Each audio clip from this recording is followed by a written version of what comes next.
I was not expecting to talk about this on the show, but it turns out that Congress is going to hold their first open hearing on UFOs in 50 years. 2 Pentagon officials are going to be testifying at that hearing next week. There have been in recent years more and more people who have been coming forward to say, look, I don't want to sound crazy, all right? I'm not trying to say there's little green men about to overthrow the governments of countries all over the world, etc. But there is some weird stuff that at least deserves some explanation here.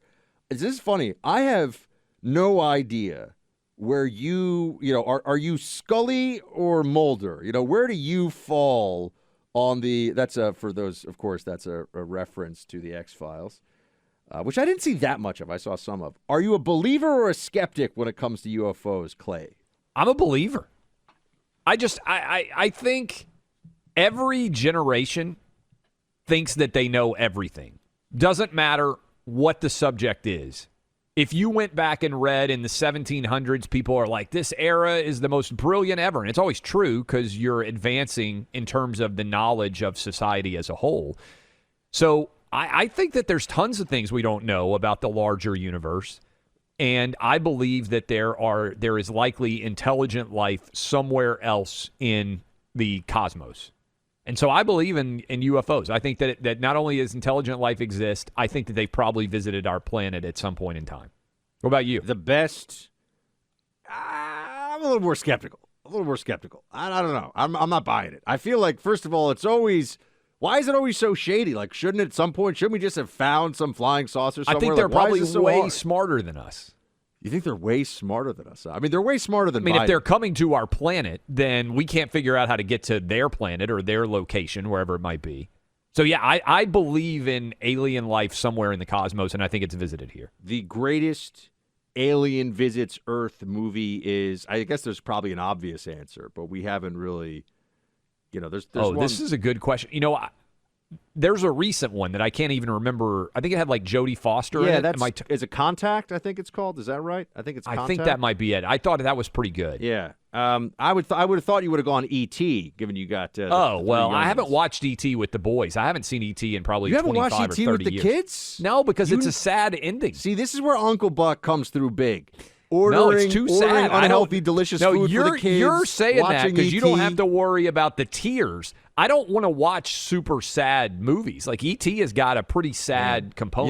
You know what? Speaking of UFO stuff, you know what really busted me up back in the day? I don't know if you saw this one. This is about Sasquatch, obviously, or the Squatch to those who I believe who are believers. Harry and the Hendersons. Oh, that was a tough one. That one was rough. That was like Old Yeller for me at the end, man. I was busted up by Harry and the Hendersons. Like, he was a nice Sasquatch. He was a good Sasquatch. Do you know what book broke me back when I was a young kid? Did you ever read Where the Red Fern Grows? I kind of vaguely remember it, but not really well. There were 2 dogs, hunting dogs, and it's even worse than Old Yeller. And I know there's people out there right now who are like, oh, thanks for bringing up Where the Red Fern Goes. I just remember being utterly crushed, spoiler alert, by what happens at the end of Where the Red Fern Grows. So I don't even know that I would let my kids read that book. It's like Old Yeller, except twice as bad. Yeah, so there's some very good.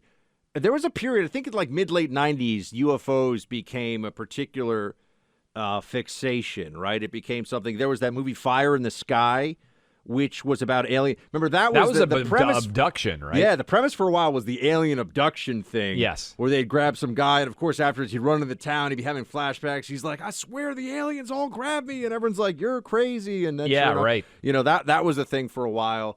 But, the UFO hearing, I've seen some stuff on this that does require, there have been some, little lights flickering around the screen. And, there's been some stuff that people in the military have seen and have. They can't explain. And they can't explain. So I'm all in favor of, like, let's keep it real, let's keep it rational, right? But if they can't explain it, well, then we should at least be open to the possibility that there are explanations that we either have not considered thoroughly enough or that we generally dismiss out of hand because we don't want to deal with the possible reality.